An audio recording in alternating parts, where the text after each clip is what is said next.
Olá pessoal, esse áudio é referente à 20ª nota de aula remota do curso de Introdução às Variáveis Complexas, do dia 24 de setembro de 2020. E o objetivo dessa nota não é de conteúdo, tá? Ela é uma nota referente apenas a exemplos relativos à nota de aula anterior e a alguns exercícios, tá? Eu acredito que esse áudio vai ser mais curto, porque o objetivo é só falar um pouquinho sobre os resultados feitos nessa nota, os exercícios e os exemplos feitos nessa nota, tá? Primeiro exemplo, você tem uma função de sem ser, tá? Tal que f de z tem f de z igual a n aí, tá, pessoal? Mas não é f de z igual a n, na realidade é f de z igual a z elevado a n, tá? Onde n é um natural. Então calcula a integral curvilínea de f por um contorno que liga os pontos 1 mais i e menos 3 mais 2i, tá? E aí essa integral é fácil de resolver, porque a gente sabe que essa f grande, né? Se f pequeno for z elevado a n, a gente consegue calcular fácil a primitiva dessa função. E aí a gente vai lembrar que a integral de linha, né, usando o teorema de Cauchy, é a primitiva aplicada nos extremos do contorno, tá? E aí a continha está feita no finalzinho da página 1, para que vocês acompanhem a continha sendo feita, tá bom? Claramente eu faço uma escolha, né? Para que a conta não seja assustadoramente grande, para não ficar dependendo de binômio de Newton, né? Porque se o n é qualquer natural, a solução ia depender do binômio de Newton. Então, para não depender do binômio de Newton, na página 2 eu escolho n igual a 3 e executo as contas, né? De quem é menos 3 mais 2i elevado a 3 e 1 mais i elevado a 3, tá? Uma vez feitas essas continhas, você vai lá, substitui na expressão que está no final da página 1, tá? E obtém, então, a solução para o exemplo 1, tá? O exemplo 2, tá? Você considera a função de c menos o a, tá? Tal que vai em 1 sobre z menos a, certo? Então, calcule a integral de f ao longo de um contorno C, tá? Ligando, por exemplo, o menos i ao 1 menos i, tá? Claramente, desde que o a seja diferente de menos i, tá bom?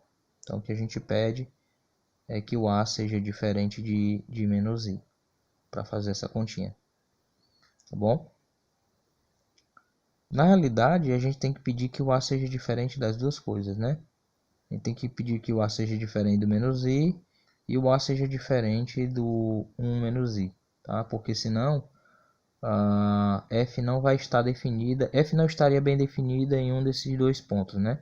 Então, para que f esteja bem definida nos dois, eu preciso pedir que o a nem seja o menos i nem o 1 menos i, tá? E logo em seguida, então, eu executo a conta, lembrando que a primitiva de 1 sobre z menos a é o logaritmo, tá? E aí em seguida segue com a continha, mais uma vez usando o teorema de Cauchy aprendido na aula anterior, tá? Você pode acompanhar as continhas, tem algumas observações feitas nas igualdades e algumas caixas de texto ao longo do caminho para você fazer observações sobre as contas que estão sendo feitas por mim, tá bom? Ok? Na página 4, eu faço as seguintes observações. Algumas complicações podem ocorrer, certo? Quando você pega um problema como o anterior, tá? Um problema do exemplo 2, e você considera um contorno fechado, tá? A gente considerou um contorno que não é fechado, porque a gente tomou o Z1 diferente do Z2. Para nós o Z1 era menos I e o Z2 era 1 menos I, tá? Quando o Z1 e o Z2 são iguais, e eventualmente você tem que considerar um contorno fechado, tá? Então existem alguns problemas. Por quê? Porque você pode estar contornando, você pode tomar um contorno, certo? que tem aquele ponto onde a f não está bem definida, ou você pode tomar um contorno numa região onde a f está toda bem definida, certo? Quando a gente toma um contorno onde a f está bem definida, então a gente sabe também pelo teorema de Cauchy que a integral é zero. No entanto, quando a gente toma um contorno que dentro desse contorno tem o ponto onde f está bem definida, significa que esse domínio agora está furado, tá?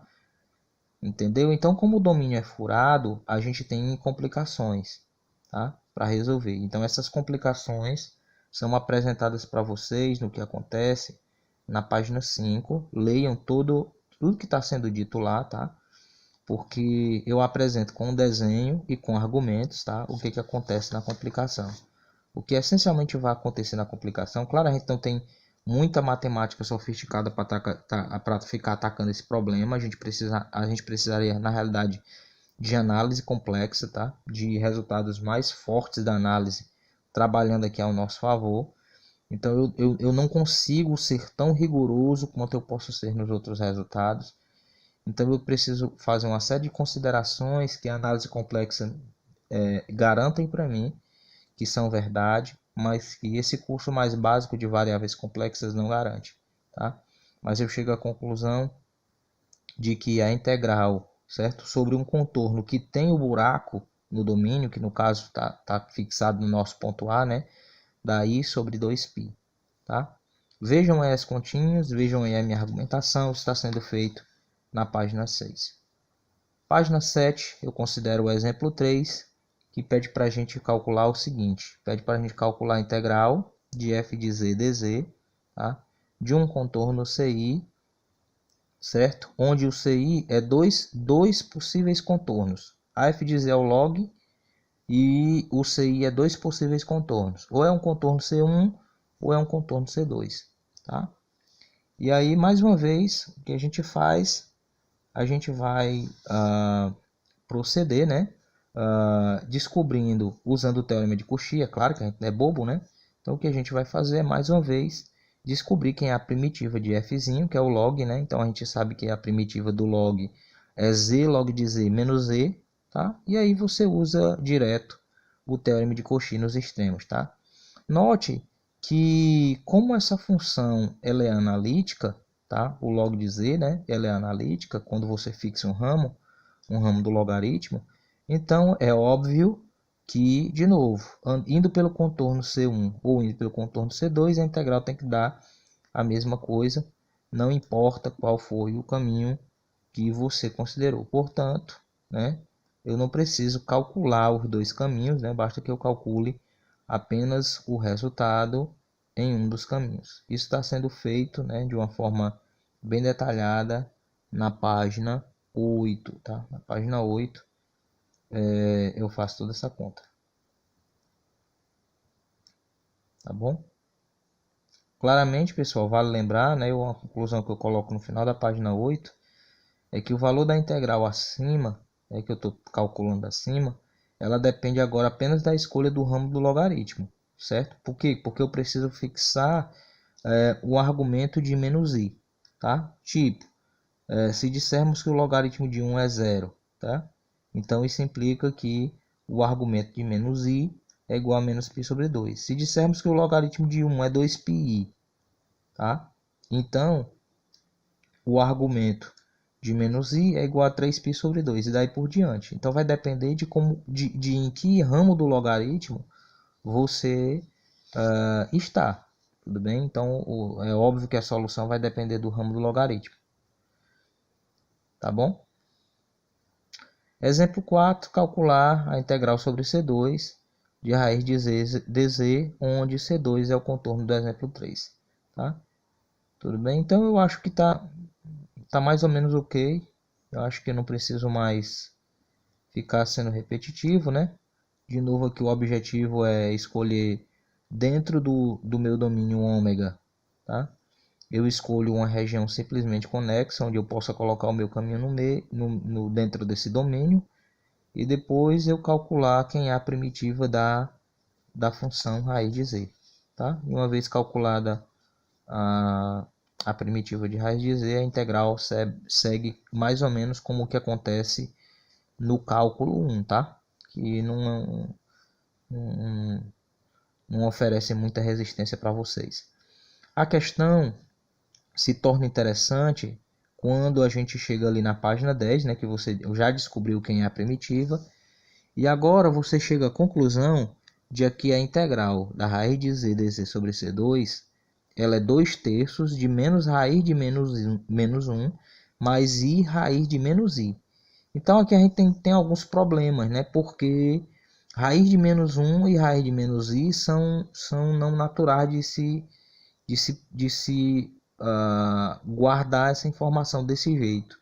Então é natural que a gente tente transformar, porque quando a gente olha para a raiz de menos 1, tá?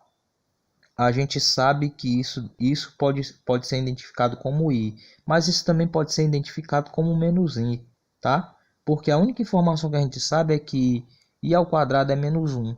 Então o i pode ser mais ou menos raiz de menos 1, tá? Da mesma forma, a raiz de menos i é um número complexo, mas ele não está bem posto, tá? A gente precisaria identificar ele da forma a mais bi, tá? E aí o que a gente faz? Então, nesse momento, a gente precisa especificar o ramo da função raiz quadrada. Uma vez que a gente pode considerar a raiz de menos 1 como i ou a raiz de menos 1 como menos i, tá? Note que ambas garantem que i ao quadrado é menos 1. Tá? Então, se a gente considera raiz de menos 1 igual a i, a gente tem, certo? Que z é raiz de menos i, portanto, z ao quadrado é menos i. Tá? Então, a gente usa as raízes da unidade, né? E a gente chega à conclusão de que z, certo? Z, que é a raiz de menos i, é menos raiz de 2 sobre 2 mais i raiz de 2 sobre 2. Tá? E aí você obtém, nesse caso, o valor para a integral ao final da página 10, né? Menos raiz de 2 sobre 3 menos 2 mais raiz de 2 sobre 3 vezes i. Caso você decida considerar a raiz de menos 1 igual a menos i, isso na página 11, né? Então você, pela conta anterior, agora você troca a primeira raiz da unidade pela segunda raiz da unidade, que é o ômega elevado a 1, né? E aí você obtém que o ômega elevado a 1 é menos 1, tá? E aí você conclui que o z, que é a raiz quadrada, né? Z ao quadrado igual a menos i, isso daí tem que ser raiz de 2 sobre 2 menos i raiz de 2 sobre 2, tá? E aí você encontra a segunda possibilidade para a integral da raiz de z dz sobre o caminho C2, uma vez que você tem dois ramos, certo? Para a função raiz quadrada complexa, tá? Você tem dois ramos. Lembrando, né? O logaritmo, ele tem infinitos. Então, aquele problema lá da função logaritmo, eu tenho infinitas soluções diferentes, certo? Só que lá, o que foi que eu fiz? Eu fixei um certo ramo. Aqui não, o que foi que eu fiz? Como a raiz quadrada tem só dois ramos, eu fiz a conta para os dois ramos possíveis, tá bom? Da página 12 em diante, são considerados alguns exercícios, tá? Do livro, tá bom? Que foram selecionados das notas de aula 17 e 18, tá bom?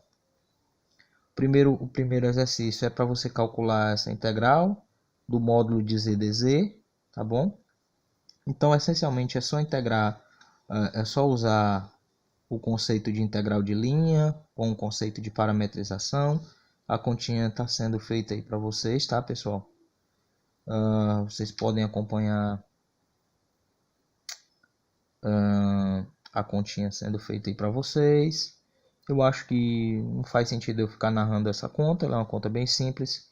Eu acho que o simples acompanhamento de vocês pela nota é suficiente para entender esse problema 86.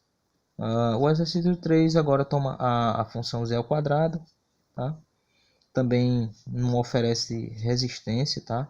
A solução dessa integral tá no final da página 13, indo para a página 14, tá? Aqui talvez a única coisa que eventualmente vocês fossem ter um pouquinho de dificuldade é com a questão das relações do seno e do cosseno, porque aqui você vai ter que usar propriedades de soma de arcos, tá bom? Para eventualmente tornar a sua conta um pouquinho mais fácil, mas isso está sendo feito para vocês na página 14, tá bom? É o que está sendo feito para vocês. Está sendo feito na página 14, e uma vez que isso é feito, a substituição é feita na página 15, tá? Tem muita continha envolvendo seno e cosseno. Cuidado para não se perder. Pode ser até que eu também tenha me perdido. Vocês examinem com cuidado, para que eu também não venha a ter me perdido durante alguma continha com seno e com cosseno, né? Que isso daí pode acontecer. Todo mundo pode cometer uma falha como essa, né? Quando se tem muitos senos e cossenos para fazer a conta. Observem a continha nos detalhes, tá? Para ver se está tudo ok. E a conta disso termina então na página 16, um pouco depois da metade da página 16, tá bom? O exercício 7, tá? Ele é bem parecido, só que ao invés de eu usar já uma função de z, eu uso uma função em termos das variáveis x e y, tá? E aí também não tem dificuldade, tá? Vocês podem seguir a técnica que eu estou seguindo aí, porque eu estou chamando f de z, que é f de x e y, né?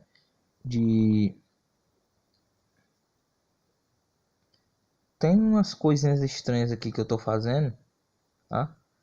Que na realidade é o seguinte: eu apaguei e não coloquei de novo, tá? Quando vocês verem f de x, y igual a x mais y mais i, x mais y, pensem o seguinte: na frente desse x mais do primeiro x mais y tem a u, e na frente desse e perto do i tem o v, né? Onde o u de x, y é 2x menos y e v de x, y é x ao quadrado. Tá? E o nosso caminho é esse segmentozinho de reta aí que liga a origem ao ponto 1 mais i. Tá? Aí você toma uma parametrização, tá? Z é de 0 a 1 em C, que vai do T, certo? Que pega para cada T, ele manda em T mais IT, tá? Você calcula, você então descobre direto que o x de t é t e o y de t é t e depois deriva, tá? Você usa as informações das páginas 3 e 4, né, da nota de aula 18 para determinar o U grande de XY e o V grande de XY, tá? Uma vez que você tem o U grande e o V grande de XY, a conta segue como está sendo feita na página 18 dessa nota de aula, tá bom? Ok? Então tem a continha aí todinha para você ver. De novo, mais uma vez, não faz sentido eu narrar essa conta. Finalmente, o exercício 16 da página 87 é mostrar que vale uma identidade de integral, né, para os complexos, tá? Essa identidade integral é uma identidade que está relacionada a um pedaço de círculo, tá bom? A continha também é bem simples, está feita na página 19. Essencialmente o que você faz é usar a definição de integral de linha por parametrização. Não tem essencialmente muita coisa para fazer não, tá? É bem simplesinha a conta, tá bom? Logo em seguida, no final da página 19, tem alguns exercícios propostos para vocês fazerem. O exercício 1 e 3, e depois da página 100, os exercícios 4, 5, 10, 18 e 20. Pessoal, espero que vocês tenham entendido, tá? Essa nota de aula. De novo, tem alguns pontinhos aí para vocês corrigirem, tá? Vocês podem corrigir enquanto vocês estiverem estudando. A partir desse momento, eu desejo a vocês bons estudos.